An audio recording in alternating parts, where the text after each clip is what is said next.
자, 여러분 반갑습니다. 자, 오늘 6월 첫째 주 수업이 출발합니다. 교재로는 108페이지부터 출발하는데, 여러분 우리 지난주에 우리 중개사법에 관련되는 판례 그리고 개정사항 전달됐습니까? 참고로 여기 한번 보시기 바랍니다. 수정했는지를 확인하고 싶어서 교재 184페이지부터 먼저 봅니다. 여러분 184페이지의 중간에 6번째 분묘 기지권에 관련되는 내용이 나오고, 거기 6번에 1 동그라미 2번 보시면 20년간 평온 공연하게 줄 꺼져 있고 판례 수정되어 있습니까? 수정되어 있습니까? 그럼 전달했다는 뜻이죠. 그래서 판례에 관련되는 내용이 바뀌었는데 뒤에 두 개도 더 바뀌어진 거 있습니다. 체크 해석하셨고, 또 해당되는 수업이 들어오면 다시 정리하겠지만, 지금 보고 계시는 184페이지 분묘기지권의 동그라미 2번 판례는 사회적 파장이 굉장히 클 겁니다. 지금 이게 4월 달에 판례가 바뀌었기 때문에 한 달밖에 안 됐잖아, 그죠? 그래서 국민들이 잘 모르고 있기 때문에 지나가는데, 지금 그 6번의 2번 내용이 20년간 평온 공연하게 타인의 토지에 분묘를 설치한 자 당연히 철거하지 않아도 되고, 예전의 판례는 지료를 지급하지 않는다 해서 어떻게 수정하셨습니까? 소유자가 분묘기지에 관한 지료를 청구하면 청구한 날로부터 지료를 지급할 의무가 있다. 그렇게 수정되어 있습니까? 자, 그래서 사회적 파장이 큰 것이, 여러분 입장 한번 바꿔보십시오. 내 땅에, 나의 땅에 타인이 분묘를 설치했는데 20년이 넘었어. 그러면 철거도 못하고 사용료도 못 받으니까 그 땅을 개발하려면, 즉 전원주택을 짓거나 골프 연습장을 짓더라도 철거가 안 되면 일이 안 되죠. 굉장한 그 사연이 많았을 거예요, 그죠? 근데 이제 이번 4월 달부터는 지료를 지급하도록 돼 있으니까 당연히 땅 주인인 여러분은 지료를 청구하시겠죠. 그러면 거기 있는 분은 지료를 지급하든지 아니면 철거하든지 무슨 수가 날 거예요, 그죠? 그래서 내년에는 굉장히 한 사회적인 파장이 많이 일어날 겁니다. 그런 내용이 바뀌었으니까 우리 시험하고도 굉장히 중요하게 연결이 되어 있습니다. 자, 그럼 수정됐으니까 바로 수업에 임하도록 하고, 또 해당되는 단원에서 다시 또 체크할 거니까 넘어갑시다. 지난주에 개정사항을 전달드렸고, 교재 108페이지부터 출발을 합니다. 오늘 108페이지 단원이 중요합니다. 자, 지금 단원이 중개보수편인데, 보수는 굉장히 중요합니다. 시험에서 계산 문제 하나, 이론 문제 하나, 반드시 두 문제를 출제하는데, 이 두 문제도 여러분이 반드시 맞출 수 있는 문제죠. 또 이 단원이 중요하다라는 뜻은, 여러분이 지금 공부를 하고 계시는데 공부를 왜 하시죠? 합격하려고. 공부하려고 벌써 돈을 돈 벌려고 하니까 할 말이 아니, 공부를 왜 하시죠? 하면 합격하려고. 그 다음에 이제 이야기가, 합격해서 뭐 하시죠? 하면 중개업을 하려고 합격을 하는데, 중개업을 해서 뭐 하십니까? 하면 돈 벌려고 하는 겁니다. 돈 벌려고. 그러니까 지금 이 단원이 공부의 목적이다. 지금 그 이야기 하려고 그랬습니다. 정답이 바로 나와버렸습니다. 자, 그래서 중개보수는 여러분이 공부하는 목적에 해당되니까 중요한 단원이고, 계산 문제 하나, 이론 문제 하나 반드시 출제합니다. 자, 그러면 중개보수가 뭘까요? 하면 이렇게 대답할까요? 물건을 파는 사람, 매도인이 있습니다. 사는 사람, 매수자가 있겠죠. 개공사가 중개를 해서 계약이 이루어지면 받는 것을 중개보수라고 부릅니다. 이전에는 중개수수료 이렇게 불렀습니다. 같은 말입니다. 이제 용어가 바뀌었는데, 중개수수료 또는 이런 중개보수를 받을 수 있는 권리를 중개보수 청구권이다 이렇게 부르고, 이런 청구권은 1번 어떻게 하면 발생할까요? 두 번째, 행사를 할 수 있는 조건은 뭘까요? 세 번째, 소멸의 사유는 어떻게 됩니까? 이게 이론의 기본입니다. 기본. 자, 이 단원이 출발할 때마다 이렇게 전달됐고, 여기서 여러분 청구권의 소멸은 굉장히 중요합니다. 시험에 나올 때도 됐고 또 한번 볼 때가 됐는데, 자, 1번부터 청구권의 발생은 어떻게 합니까? 하고 물으니까 1번 보수 청구권은 중개 완성을 정지 조건부로 밑줄 긋습니다. 중개 계약이 체결된 때 발생한다. 자, 다시 발생은 언제 한다고요? 중개 계약 시 발생한다 그랬습니다. 중개계약 참 이야기도 많이 했습니다. 의뢰인과 개공사 사이에 일어나는 것을 중개계약이다. 이 사람들이 무슨 계약을 합니까 지금? 이 사람들이 아파트 하나 사주세요. 이게 중개계약이죠. 또는 매도인도 의뢰인이니까 우리 아파트를 좀 잘 팔아주세요 하고 계약을 하겠죠.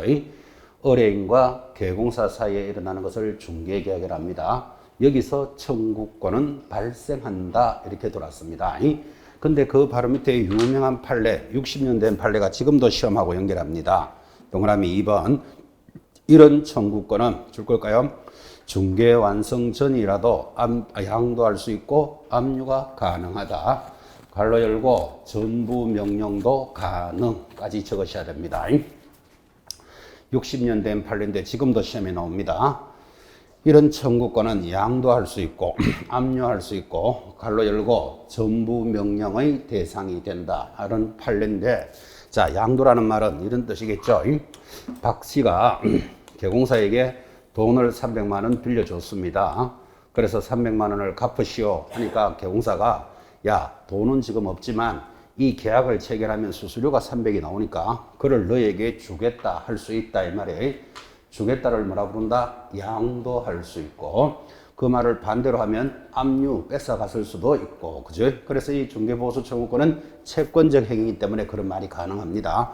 또한 전부 명령의 대상이 된다라고 적어 넣으셨는데 전부 명령은 부채를 상환하는 대상으로도 쓸 수 있다 그런 뜻이에요. 다시 전부 명령이 뭐라고요?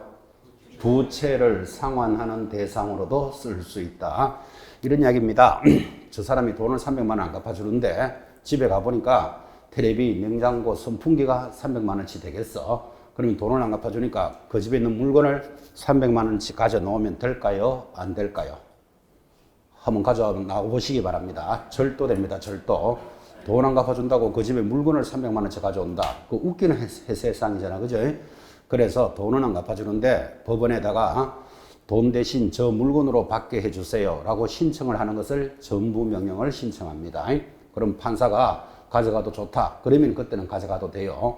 이런 절차를 뭐라 부른다? 전부 명령이라 그러는데 여러분이 만약에 받을 돈이 있는데 돈 안 갚아준다. 그 집에 가서 텔레비, 냉장고, 선풍기 받아가도록 신청 한번 해보십시오. 법원에서 거의 허락 안 해줍니다.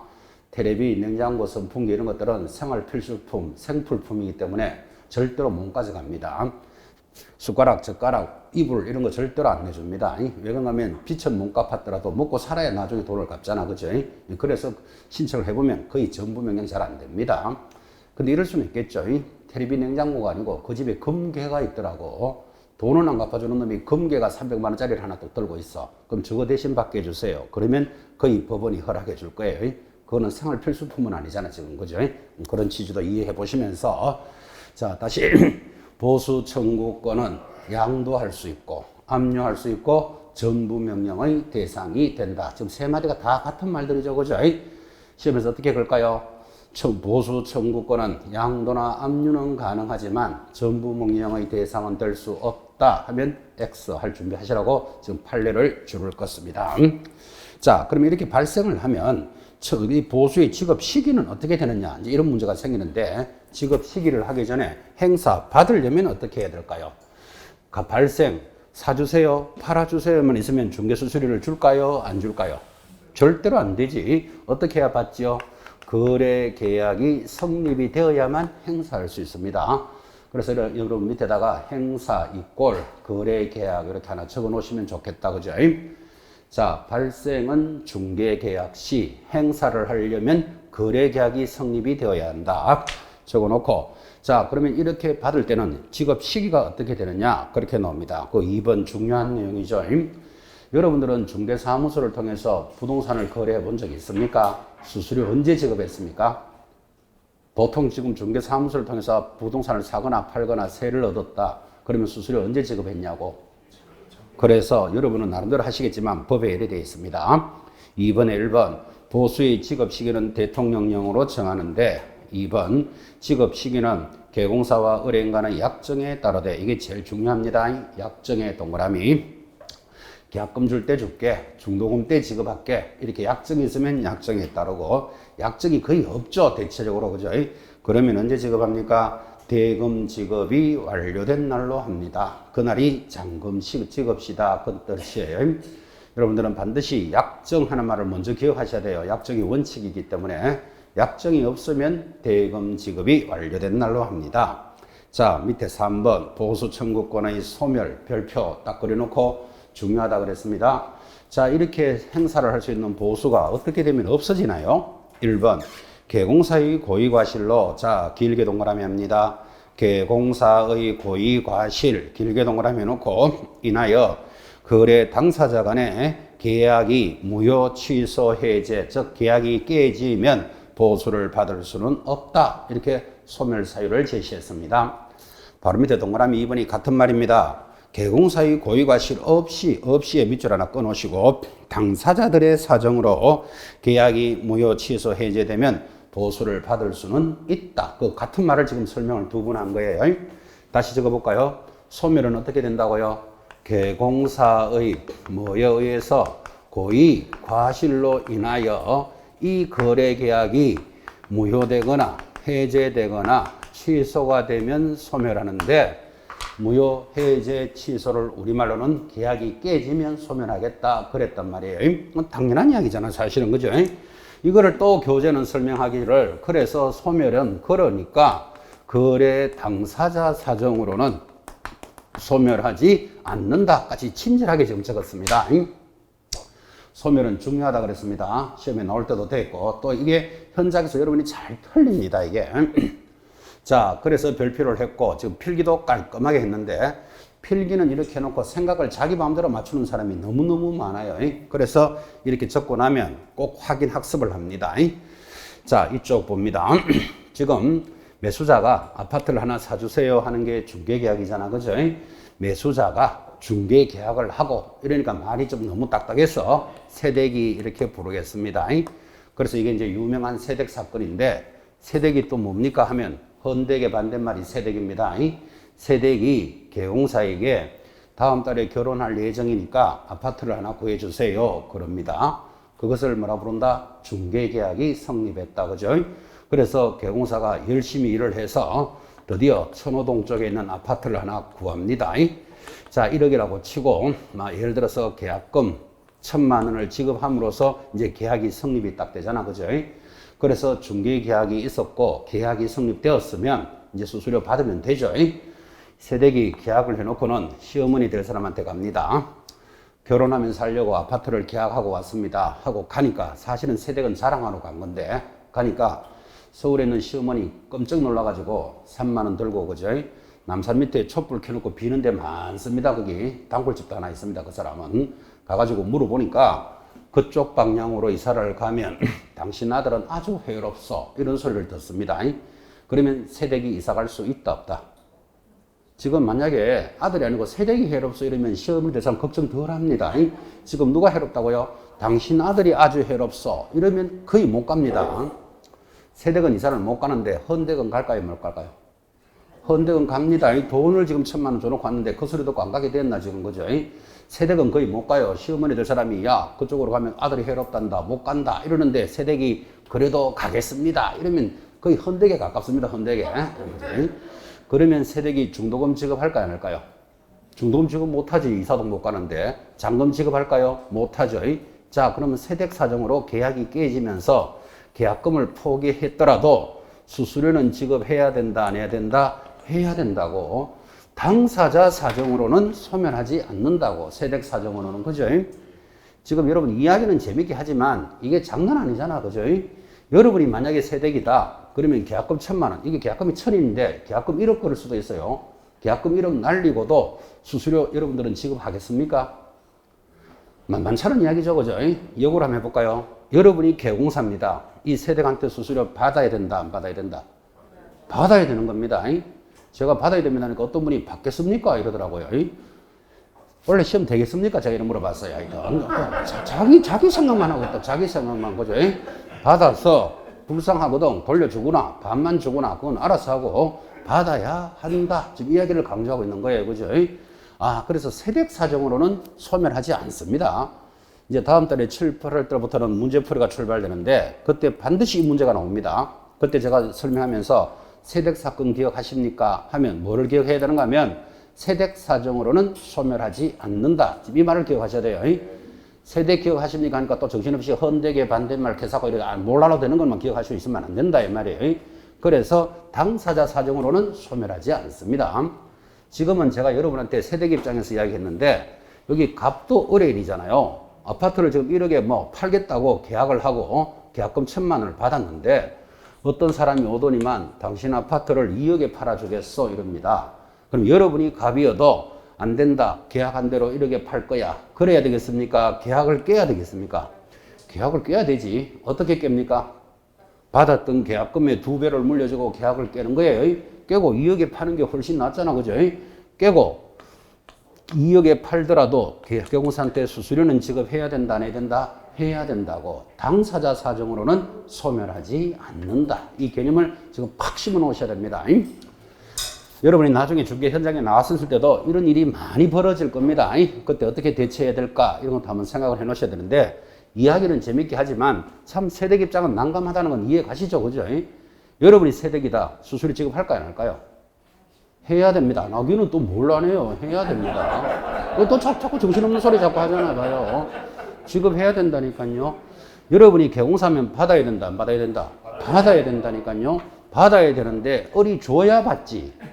세댁이 안 주면 어떡할 거예요? 안 주면 1. 삽을 들고 가본다. 2. 호미도 들고 간다. 호미는 왜 들고 가죠? 쫓아보려고. 지금 그래가지고 해결되겠나 지금 그죠? 안 주면 소송해야 돼요. 소송하면 100% 이겨요. 법의 명문으로 돼 있기 때문에 그런 현상이 현장에서 여러분 벌어지거든. 세대가 좋은 말 할 때 수수료 가져와라. 안 오면 소송한다. 민사소송은 졌는 사람이 지는 사람이 비용도 부담해야 돼요. 그러니까 어차피 받을 수 있는 거기 때문에 좋은 말 할 때 가져와라. 이렇게 설득을 하고 만약에 오거든. 막 불쌍하니까 다 돌려주든지 반만 돌려주든지 그건 그때 알아서 판단하시고 지금 스토리가 어떻게 간다는 의식을 딱 해놓으셔야 됩니다. 열심히 설명했는 걸 확인 한번 해봅시다. 중개계약이 있으면 발생하고 거래계약이 있으면 행사할 수 있다. 맞죠? 그런데 이 거래계약이 무효해제 취소되면 소멸되는 사유이다. OX. X입니다. X. 뭐 때문에 X입니까? 개공사의 고의가시라는 말이 빠졌잖아요. 지금 그죠? 세댁 사정으로 깨지더라도 소멸하지 않는다니까요. 그래서 지금 여러분 3번의 1 개공사의 고의가실에 길게 동그라미 하는 이유를 지금 이해하셔야 돼요. 지금 이렇게 동그라미 시키고 따라와도 지금 딩 하다니까 지금 보시는 게 그죠? 소멸에는 반드시 뭐가 들어가야 된다? 개공사의 고의과실이지 당사자 사정은 소멸하지 않는다는 것을 의식하셔야 됩니다.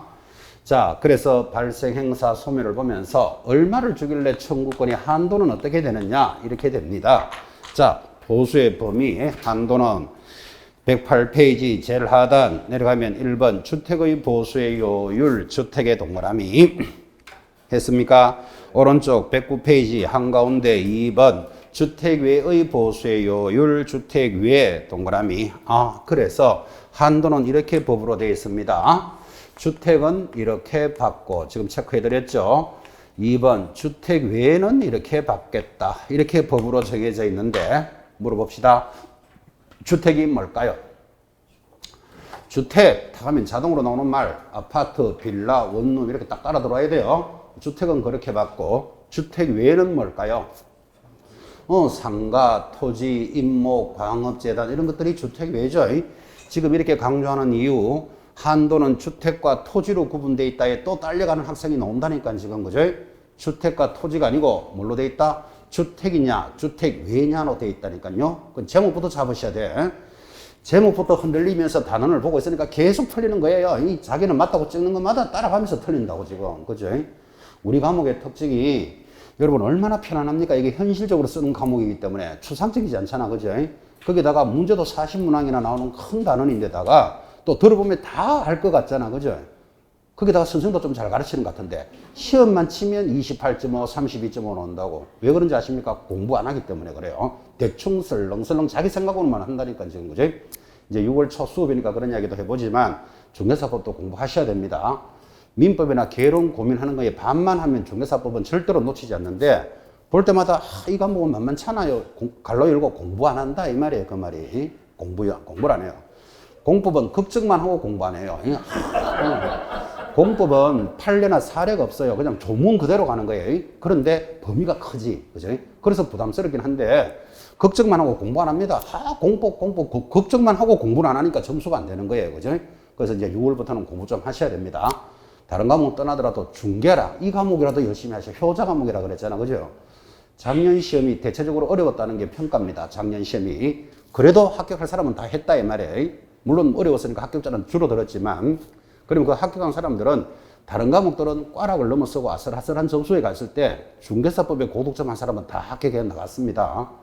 근데 중개사법에 고득점을 못한 사람들은 그 점수 어려워서 아슬아슬, 이거 점수 못 받아. 그럼 다시 내년에 만나는 확실하게 정해져 있다니까, 지금. 그죠? 그래서 이 과목은 고득점을 하셔야 된다고. 고득점이 몇 점이라 그랬죠? 80점 이상이라 그랬죠. 남은 점수를 어려운 과목에 보태준다고 공부하셔야 된다고. 그래서 이 과목은 슬렁슬렁 공부하면 안 된다니까요. 예민하게 계속 내용을 쌓아야 된다. 이런 얘기를 참 많이 했었습니다. 6월 초니까 그런 이야기도 한번 해보는데, 대충 공부합니다. 한도는 주택과 토지로 구분되어 있다 하면, 찍어놓고는 뒤에 가서 X 되는 거, 또 말장난 하는 것 같네.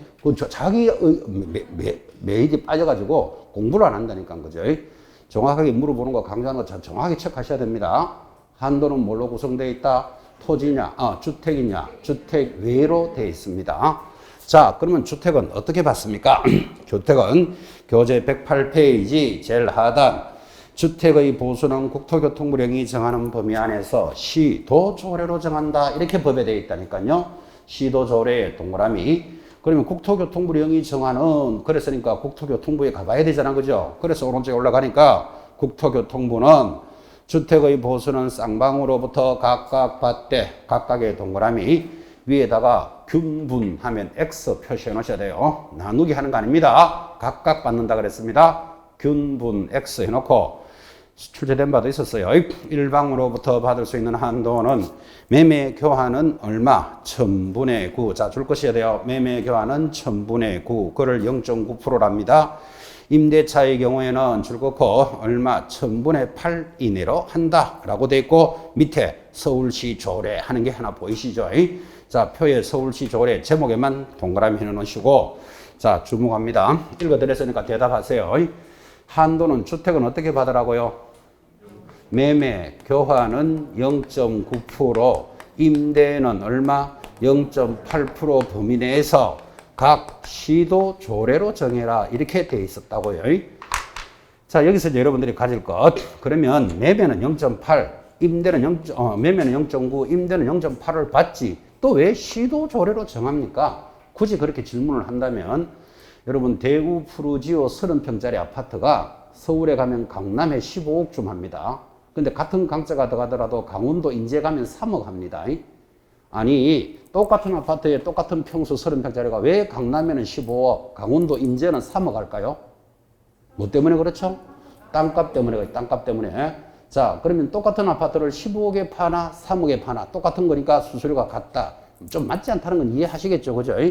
그래서 서울 물건은 서울시장이 제일 잘 알 것이고, 강원도 물건은 강원도지사가 제일 잘 알 것이니까 국가에서 범위를 여기 줄 테니까 각 시도에서 결정해라. 주택은 그렇게 돼 있다고. 이해가 가죠?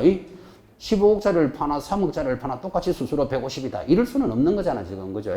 각 시도 조례로 정하니까, 여러분은 만약에 서울에서 영업을 하신다면 사무실에 서울시 조례가 딱 붙어 있겠지. 그래서 지금 보고 있는 게 서울시 조례예요.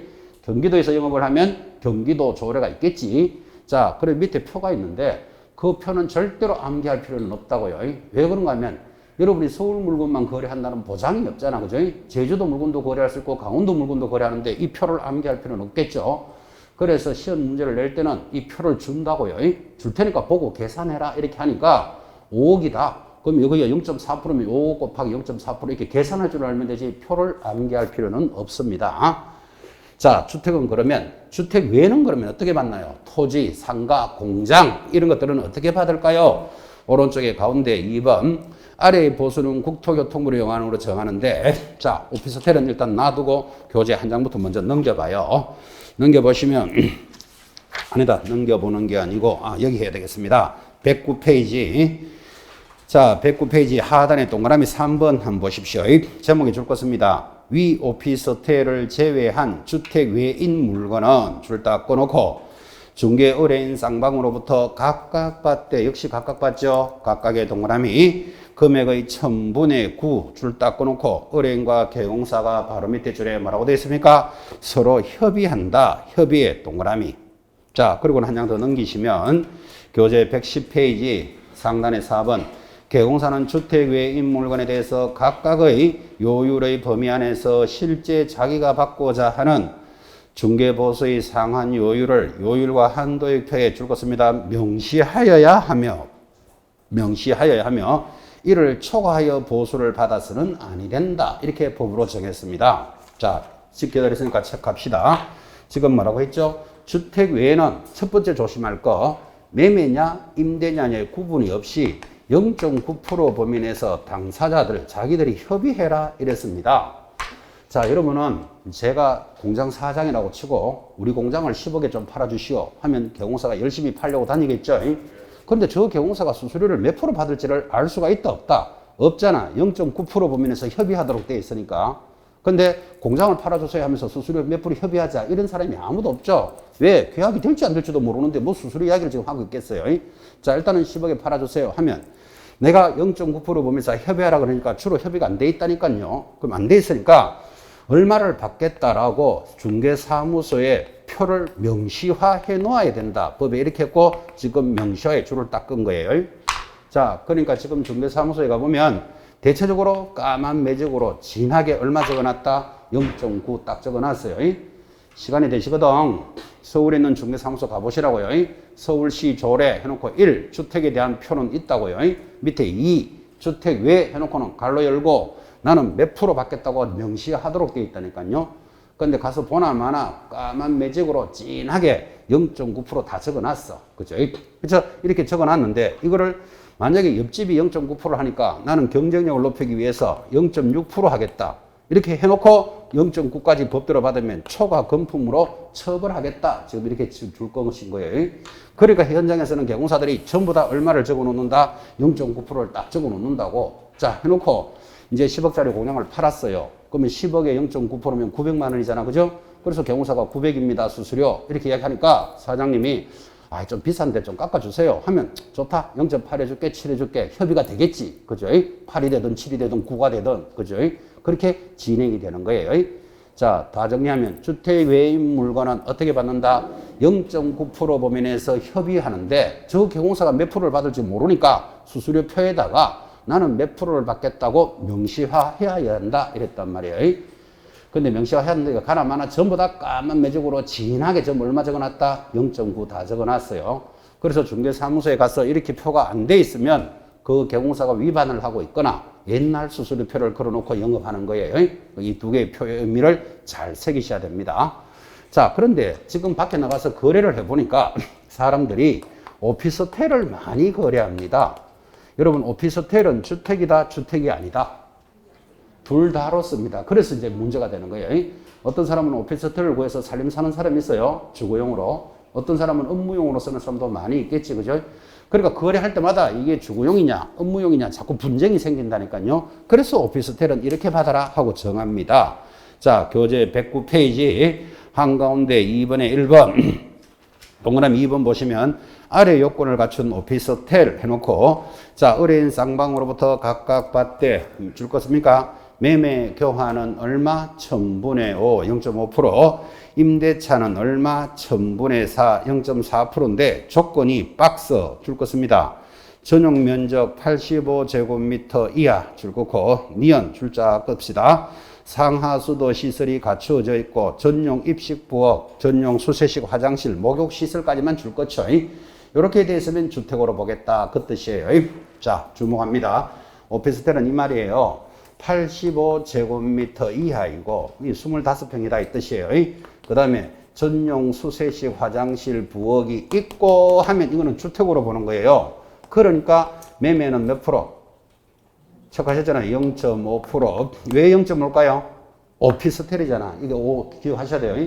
0.5를 잡아야 임대는 얼마? 0.4%를 받는데 자, 이 범위를 넘어가면 이제는 업무용으로 보니까 0.9% 범위 내에서 자기들이 협의해라 이렇게 되어 있는 겁니다.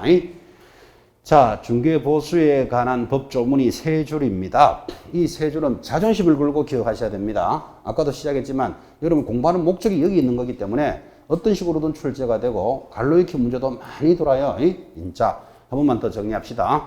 중개보수는 어떻게 구성이 되는가 하면 주택이냐 주택 외냐로 구성이 되어 있고, 주택은 어떻게 받는다?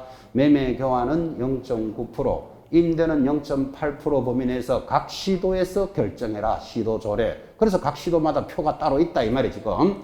자, 2번 주택 외인 물건은 어떻게 받느냐 하니까 매매 임대의 기준이 없어. 그냥 0.9% 범위 내에서 자기들이 협의해서 받는 거예요. 이렇게 강하게 수업을 하는데도 예전에 그죠? 1교시 마치고 나가시면서 이제 현업을 하시는 분이겠지. 제가 지금 공장을 거래하러 가는데 이 공장 10억짜리를 매매하면 몇 프로고 임대하면 몇 프로를 받을 수 있습니까? 그렇게 묻는 분이 있었어요. 1시간 내도록 듣고 나가는 질문이 그래가지고 하염없이 레이저 쏘면서 올해는 날 샜다 이 생각했어요. 공장은 매매 임대 기준이 없다니까요. 0.9% 범위에서 협의하는데 매매하면 얼마 받고요? 임대하면 얼마 받고요? 이렇게 질문한다 이 말이에요. 1시간 다른 생각하고 들었다는 뜻이에요 그게. 다시 강하게 강조합니다. 그래서 0.9% 범위 내에서 협의를 하되 나는 몇 프로를 받겠다고 명시화하여야 한다 이렇게 되어 있습니다. 오피스텔은 어떻게 받습니까? 85제곱미터 이하이고 전용 수세식 화장실이 있으면 주택인 거예요. 그러면 매매는 얼마? 0.5%. 왜 0.5죠? 오피스텔이니까 그래 딱 잡아야 돼. 그러면 임대는 0.4%가 나와요. 자, 근데 이 범위를 벗어났다. 그러면 그건 업무용어로 보니까 0.9% 범위 내에서 협의합니다. 반드시 새기셔야 될 나란이었습니다.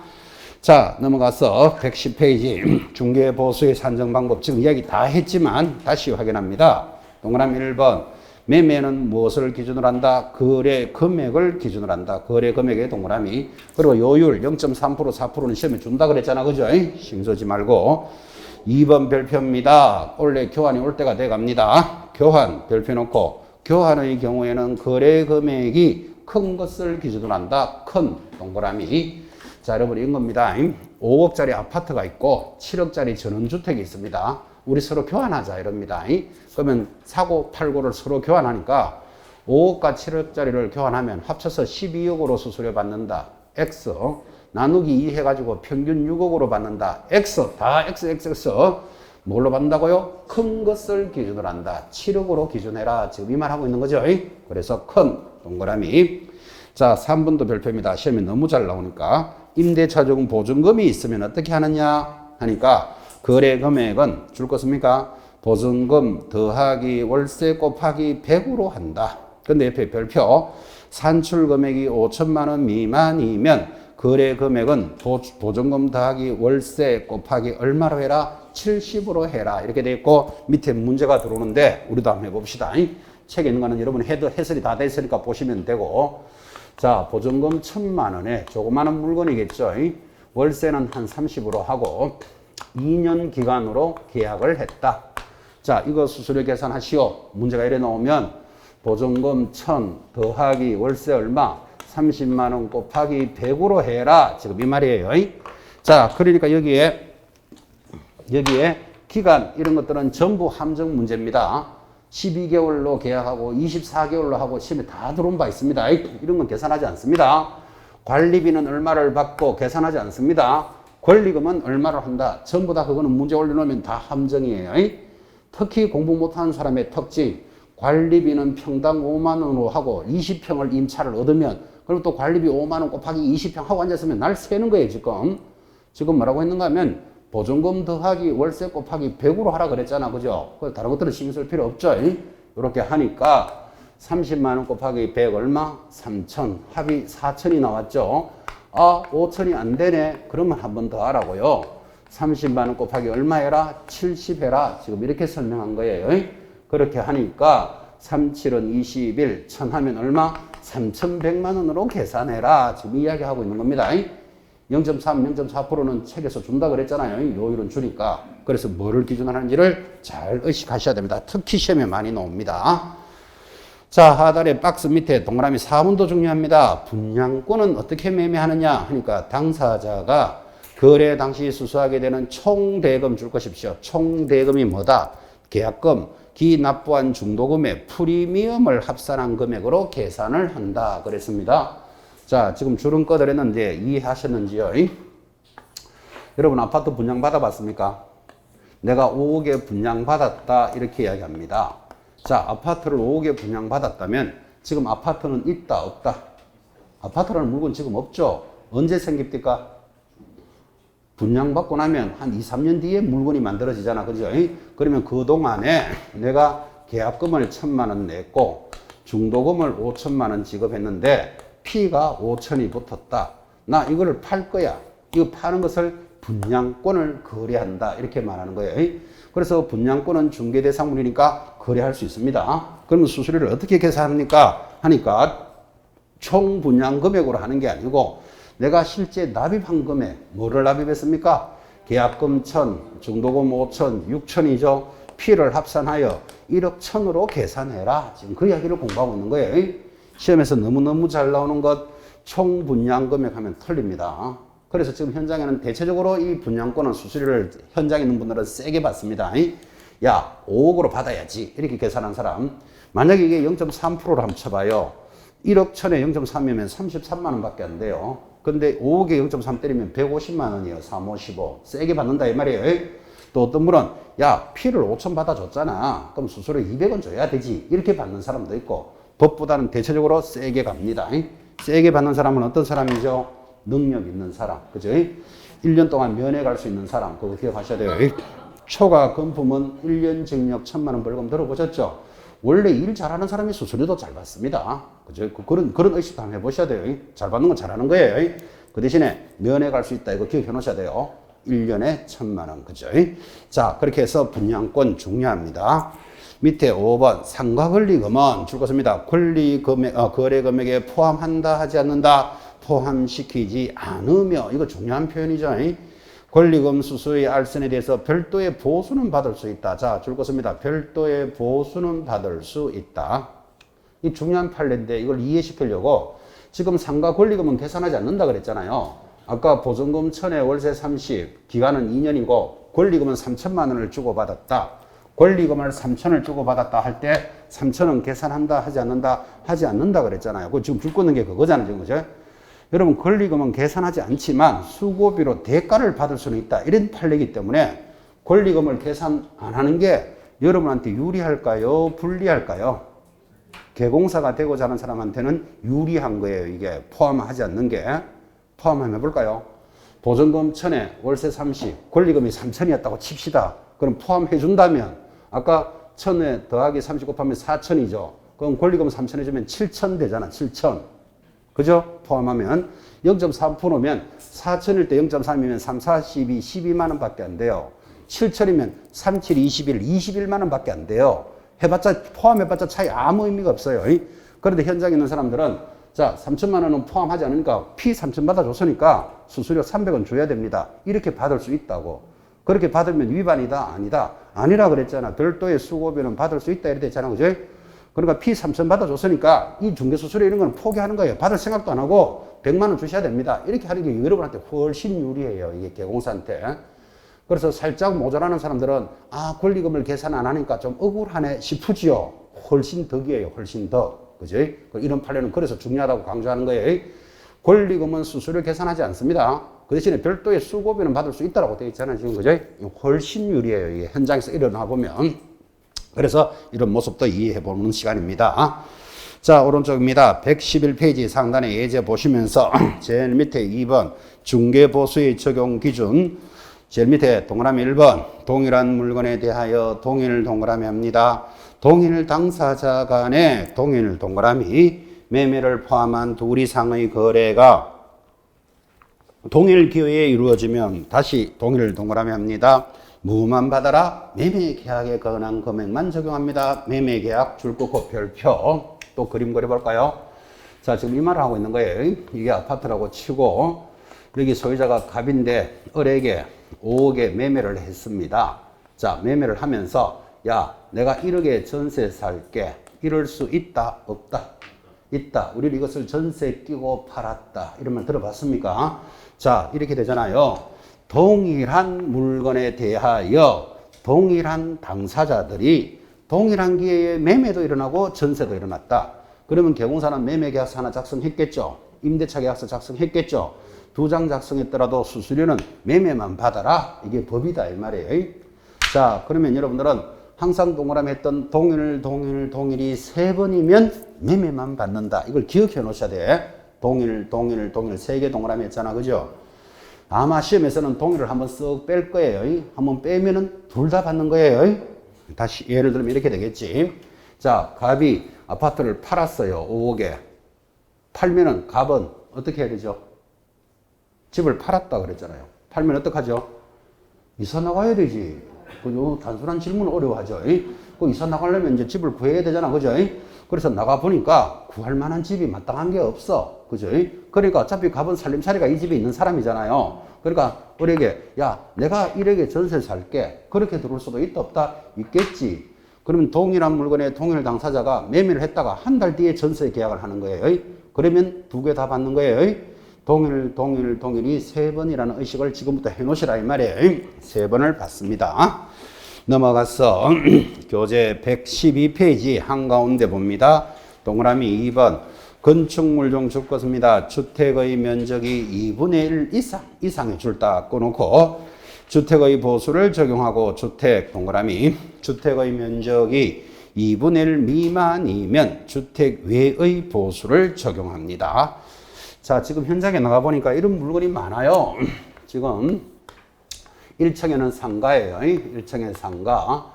2층에는 주택. 우리는 이걸 뭐라 그런다? 주상 복합 건물이다 그러는 거예요. 겸용 건물. 이거는 주택으로 계산해야 될까요? 상가로 해야 될까요? 그렇게 애매하잖아 지금. 그죠? 여러분 이게 5억짜리를 만약에 금액이라고 한번 쳐봐요. 팔았는 게. 주택으로 하면 아까 시도 조례로 정한다 그랬죠. 그럼 5억에 대해서 서울시 조례 한번 보시기 바랍니다. 여러분 교재 109페이지. 자, 교재 109페이지 상단에 있는 표를 보시면서 매매 교환은 5억이면 얼마로 돼 있죠? 얼마로 돼 있죠? 0.4% 돼 있잖아. 그죠? 그럼 5억이면 0.4%니까 맞나요? 지금 이 표도 못 찾는 분 있습니까? 상단에 5억이면 0.4%예요. 그러면 얼마? 4, 5, 20, 200만 원이잖아요. 양쪽에 다 받으면 400만 원이겠지. 자, 그러면 이 물건을 주택으로 보면 같은 5억이라도 주택이면 0.4%니까 200만 원 더하기 200만 원 400을 받는 거예요. 근데 이거를 주택 외로 봐버리면 주택 외에는 0.9% 범위에서 협의하도록 돼 있잖아 지금. 그죠? 그러니까 같은 5억이라도 5, 9, 45, 450만 원을 둘 다 받으면 이게 900이 되는 거예요. 같은 금액이라도 주택이냐 주택 외냐에 따라서 얼마나 수수료가 달라져요. 그러니까 이런 물건을 거래하고 나면 반드시 분쟁이 생긴다고. 야 주택으로 하자 상가로 하자 자꾸 이렇게 말이 많으니까 법을 정해놨잖아요. 어떻게? 주택이 2분의 1 이상이면 주택으로 하겠다. 이런 내용이 얼마나 중요하다는 걸 느끼셔야 돼요. 이런 내용들을 잘 들어놓고도 또 조심해야 될 거. 주택이 2분의 1 이상이면 2분의 1을 포함하는 거예요. 그래서 그림을 이렇게 포함하니까 올리잖아요. 2분의 1을 초과하면 이렇게 들어가면 틀려요. 이런 예민한 부분을 자꾸 눈으로 보라고 그림으로 이렇게 그린다고 계속 눈에 남겨놓으려고. 자, 그럼 이해가 됐는지 또 한번 물어봅시다.